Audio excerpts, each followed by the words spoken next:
Voilà plus d'un an où Amber Heard a fait face à Johnny Depp dans le cadre d'un procès retransmis en direct sur YouTube. Une occasion de découvrir ce que devient la célèbre actrice et si elle compte faire son retour dans le monde du 7e art. Si est vraisemblablement l'une des affaires qui a le plus été suivie l'année dernière. Du 11 avril au 1er juin 2022, Amber Heard faisait face à son ex-époux Johnny Depp pour des poursuites réciproques en diffamation. Pendant plusieurs semaines, les deux stars du cinéma n'ont eu de cesse de dévoiler ce qu'était leur ancien mariage.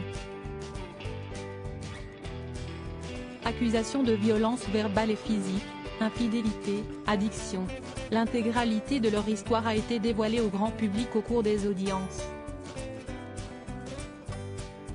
Néanmoins, si chacun n'a pas manqué d'arguments pour tenter d'obtenir gain de cause, si estime majoritairement Amber Heard qui en a pris pour son grade lors de la prononciation du verdict.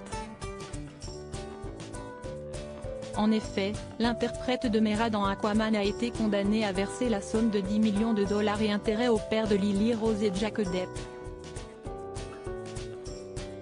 De son côté, Johnny Depp, lui, était redevable de la somme de 2 millions de dollars. Un an après les faits, Amber Heard tente tant bien que mal de refaire sa vie et gérer sa carrière dans le cinéma et ce, malgré tous les bouleversements que lui a causé ce procès médiatique. Amber Heard fait son retour dans le monde du 7e art. Amber Heard ne l'a jamais caché, le procès contre son ex-époux a réellement bouleversé son quotidien. Depuis, l'actrice, qui a été harcelée par la plupart des fans de Johnny Depp, a fait le choix de refaire sa vie à Majorque, en Espagne. Le procès était plus que stressant, et elle voulait repartir à zéro, a expliqué l'un de ses proches dans les colonnes de People.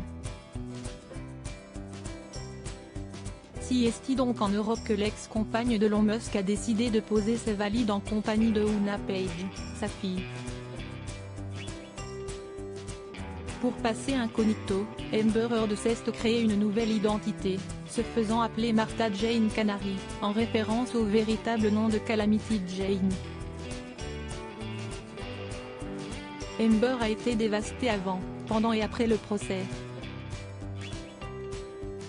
Mais elle va mieux maintenant, indique l'un de ses amis auprès de nos confrères.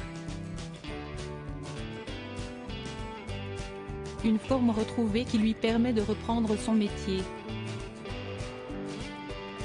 En décembre 2023, les cinéphiles pourront la revoir interpréter le rôle de Mera dans le nouveau volet d'Aquaman. Prochainement, elle sera également à l'affiche du film In the Fire, réalisé par Connor Allin, un long métrage tourné peu après son procès contre Johnny Depp au Royaume-Uni. Preuve que l'actrice ne compte pas abandonner sa passion.